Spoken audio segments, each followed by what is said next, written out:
Friends, welcome to my channel. আমি আমার চ্যানেলে সবাইকে ওয়েলকাম করছি। আজকে আমরা আলোচনা করব শিক্ষার্থীকে প্রশ্ন করতে উৎসাহী করার দক্ষতা, যেটা যে সবার আমি ছাত্র যেটা আলোচনা করছিলাম সেটারই আজকে আমরা থার্ড পার্ট আলোচনা করব। তো লেফট হ্যান্ড সাইডে আমি কিছু বলছি না, রাইট হ্যান্ড সাইডে চলে যাচ্ছে। বিষয় বাংলা, পাতাবার, একক হচ্ছে সবার আমি ছাত্র, কবি হচ্ছে সুনির্মল বসু, উপ-একক এগুলো হলো দেখো চারখানা উপ-একক। আজকে আমরা গ উপ-একক আলোচনা করব।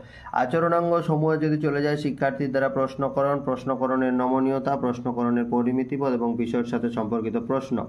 কবি পরিচিতি সুনির্মল বসু, জন্ম 1902, মৃত্যু 1957। শিক্ষকের আচরণ: শ্রেণীকক্ষে প্রবেশ করে শিক্ষক মহাশয় প্রথমে শিক্ষার্থীদের সঙ্গে কুশল বিনিময় করবেন এবং তাদেরকে ক ও খ দুটি দলে বিভক্ত যথাস্থানে বসতে বলবেন। শিক্ষার্থীরাও শিক্ষক মহাশয়ের সাথে কুশল বিনিময় করবে এবং শিক্ষক মহাশয়ের নির্দেশ মতো দুটি দলে বিভক্ত হয়ে যথাস্থানে বসে পড়বে। ঠিক আছে। এরপর বিষয় মাটির কাছে থেকে দিল ভিক্ষা হয়ে গেল। এরপর হচ্ছে শিক্ষক মহাশয় আজকের পাঠের বিষয় সংক্রান্ত একটা ছবি শিক্ষার্থীদের দেখাবেন। শিক্ষার্থীরা মন দিয়ে ছবিটি দেখবে।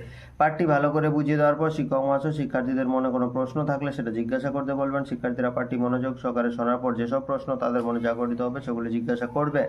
ক দল থেকে সমাজ জিজ্ঞাসা করলো কবি সহিষ্ণু আর শিক্ষা কার কাছ থেকে পেয়েছেন? মাটির কাছ থেকে। খ দল থেকে চিত্রা জানতে চাইলো স্যার পাষাণ শব্দের অর্থ কি? পাষাণ মানে পাথর।